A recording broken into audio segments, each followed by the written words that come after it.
এখানে একটি সেট দেওয়া আছে এ ইজ ইকুয়াল 5, 7, 11 এবং 13। আমরা এই এ সেটের প্রকৃত উপসেট এবং উপসেট আজ নির্ণয় করব। কোনো সেটের উপসেটের সংখ্যা নির্ণয়ের সূত্র হচ্ছে 2 টু দ্য পাওয়ার n। প্রশ্ন হলো n এর মান কত। n হচ্ছে এই এ সেটের উপাদান সংখ্যা। এ সেটে কয়টা উপাদান আছে? এ সেট উপাদান আছে 4টি, মানে এ সেটের ক্ষেত্রে n এর মান হবে 4। এখন আমরা যদি এখানে n এর পরিবর্তে 4 লিখি তাহলে কত হবে?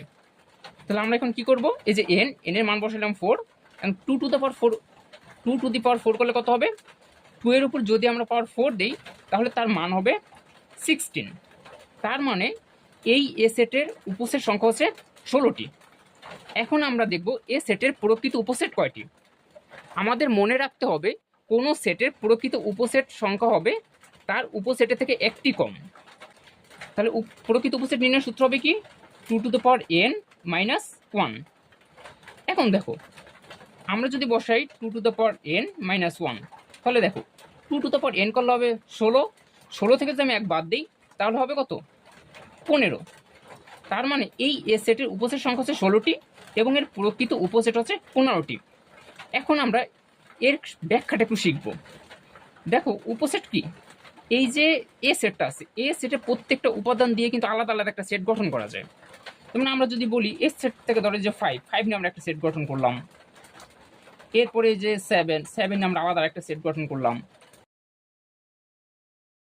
এগুলো হচ্ছে কি, এই যে সেটগুলো আমরা বের করলাম এই সবগুলো হচ্ছে এ সেট উপসেট। এ সেট থেকে আমরা কতগুলো উপসেট তৈরি করতে পারবো? এখান থেকে আমরা মোট 16টা উপসেট নির্ণয় করতে পারবো।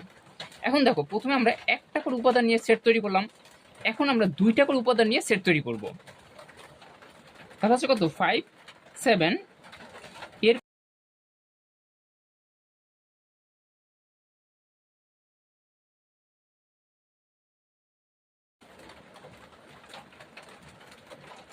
এখন দেখো প্রথমে আমরা একটা উপাদান নিয়ে উপসেট তৈরি করলাম, এরপরে আমরা 2টা উপাদান নিয়ে উপসেট তৈরি করলাম। এখন আমরা 3টা করে উপাদান নিয়ে উপসেট তৈরি করতে পারি। তাহলে প্রথমে হবে কত? 5, 7, 11। এর পরের উপসেটটা কত হবে? এর পরের উপসেটটা হবে 5, 11, 13। এরপরে আমরা উপসেট লিখতে পারি 5, 7, 13। এর পরের উপসেটটা আমরা কি লিখতে পারি? এখন দেখো মোট উপসেট হবার কথা কয়টা? 16টা। এখন হয়েছে কয়টা আমাদের? 1, 2, 3, 4, 5, 6, 7, 8, 9, 10, 11, 12, 13, 14। আমাদের 14টা উপসেট হয়ে